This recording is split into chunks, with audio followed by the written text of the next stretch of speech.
And then number 1 is Brenda Lee's Rockin' Around the Christmas Tree, which made $169,699. Welcome back, everyone, to the Controlled Sounds Podcast, the podcast where we talk about music, money, and more. Thank you all for tuning in. I am Steven. I'm Chris. Instead of talking about the new music that was released last week, we're talking about our favorite music that was released throughout the year this year. Yes. So we'll start off with our favorite songs for the year. You could kick us off. One of my favorite songs for the year, I think, was "Lovin' on Me." Jack Harlow. Jack Harlow. That was recent too. All My Life, Lil Durk and J. Cole. That's a good song too. Sprinter, Dave, and Central C. Yes. I like "Last Night," Morgan Wallen. That's a good one. That's a fucking very Virginia good one. Beach, Drake. Fuck You Mean Gunna. My Eyes, Travis Scott. That's a good one too. That's a Deli, Ice Spice. That's another good song. That's a surprising one. UK Rap, Dave and Central C. Rich Baby Daddy was another good one off Drake's album with SZA Yeah, and Sexy Red. And I also liked "Money" with Young Thug, and Juice WRLD, and Nicki Minaj. That was another good one too. So some of the favorite projects this year: Almost Healed by Lil Durk, That was a good one. A Gift and a Curse by Gunna, Yeah, I like those. Set It Off by Offset. That's a good. That was actually a very good project. One of the obvious ones is Drake's For All the Dogs, Yes. and Utopia by Travis Scott. Yeah. I like "Pain Is Real" with from Eli Frost. Oh, that's a good one. That's a good one. Underrated one. Yes, "Boy Meets World" with Sleepy Hollow as well. That's another good one too. Oh yeah, that's a good one too.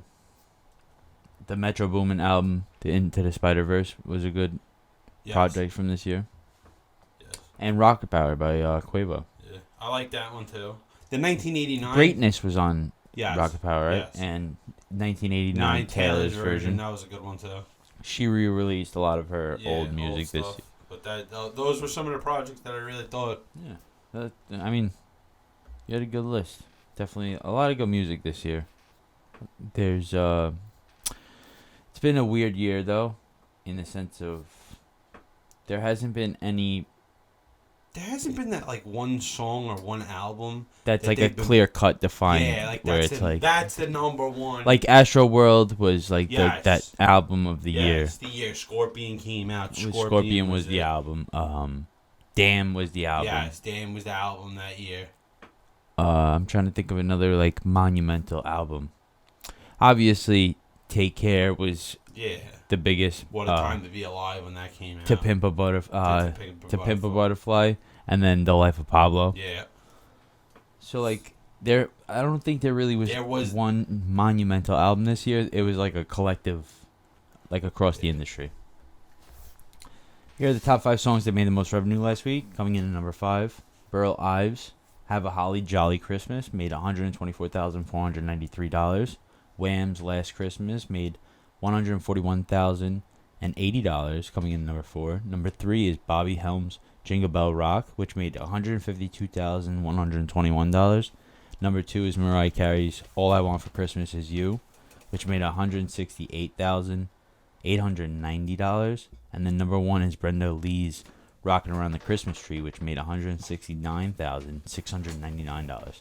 Any of those numbers surprise you? Not really. I mean, it's Christmas time, so they're not gonna listen. Yeah, Those songs are gonna rock. I am surprised that Mariah Carey's "All I Want for Christmas Is You." yeah, and I think she only peaked at number 2 this whole I don't think time. she peaked at 1 this year. I think Rocking Around the Christmas Tree is fucking a banger this year. Yeah. Here are the first week sales from last week. Coming in at number 1, Nicki Minaj's Pink Friday 2 sold 222,665 copies. And then number 4 is Tate McRae's Think Later, which sold 66,102 copies. Any of those surprise you? 200. I thought Nicki Minaj would have sold a little less than 200,000. That's crazy. She has a core fan base. And there wasn't really that. There was 2 pretty good songs on but there wasn't like a hot single off that. Honestly, there's 2 that are getting hot right now. Yeah. Everybody. Like, that sample song. And then there's one where she was sitting on the chair and she kicked her like foot up and the song was playing. So I guess that's like a... Yeah. I forgot the name of the song. On Kai Cenat's Kai Cenat's stream. Yeah. Yeah, that was good publicity. Definitely good publicity. So moving on to the RIAA certifications this week. Here are the gold certifications. Little Peep, Nuts featuring Rainy Bear. The Black Keys, Next Girl, and I Got Mine. Olivia O'Brien's Jocelyn. Jacquees, Your Peace, featuring Little Baby. Demi Lovato had 3 tracks go gold. Charlie on a Friday After Hours went gold. Here are the platinum certifications. Zach Bryan's I Remember Everything featuring Casey Musgraves is platinum officially. Yeah. Demi Lovato's Sorry Not Sorry is 7 times platinum. Jessie Reyes Imported featuring Black is 2 times platinum. Lorde had 3 tracks and an album go platinum or above. Sofago Knock Knock is platinum. Lil Peep had 4 tracks go platinum or above. And Joyner Lucas and Lil Baby, Ramen and OJ is officially platinum. Any of those certifications surprise you? The Zach Bryan I Remember Everything's already fucking platinum. It's pretty crazy. That song didn't come out too long ago. Yeah, not too long ago. But that was at the top of the charts for the first top song revenue for a while. So it was a matter of time. And Sofago's Knock Knock on platinum is pretty surprising too. I thought that song died off. I guess it's still people still playing it. Moving on to the debates. I think it'll be good. I don't know if it'll live up to the hype because they're really hyping it up. Like it's.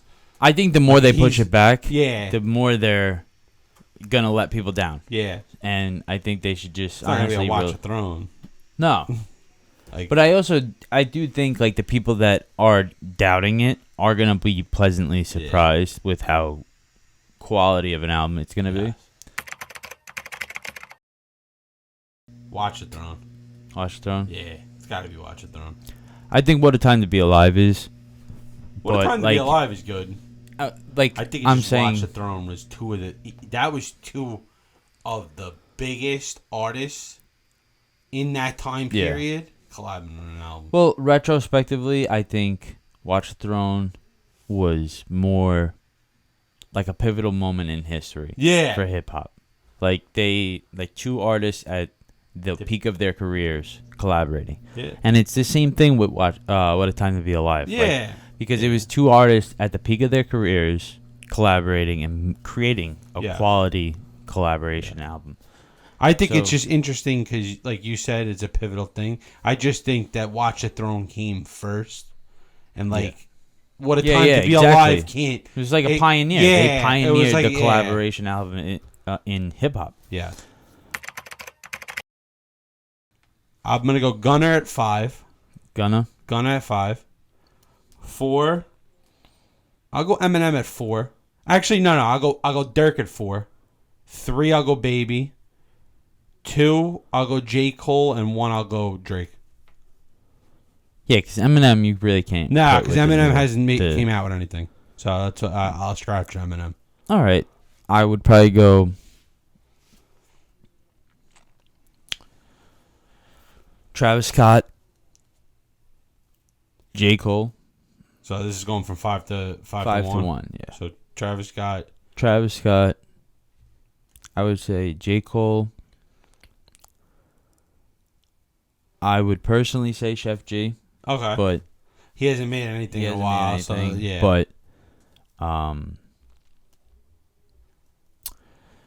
obviously Pop Smoke's life was cut short. Yeah. So you really can't say his career. I would say Drake's number 1. I would switch it. Drake's number 1. J. Cole's number 2. I would put Travis at number 4. Yeah. And who's 3 and 5 for you? Active artists. 21 Savage. Okay. Would be number 3. And then 5 would be 5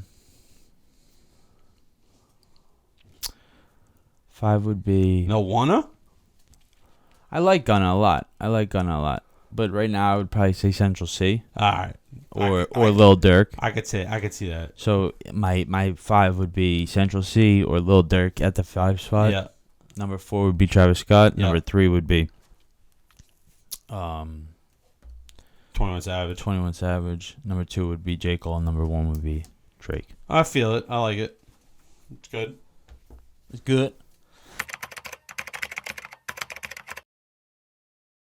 Nah, it's definitely not as good as the first. There's a couple good songs in there, but it's definitely not as good as the first album.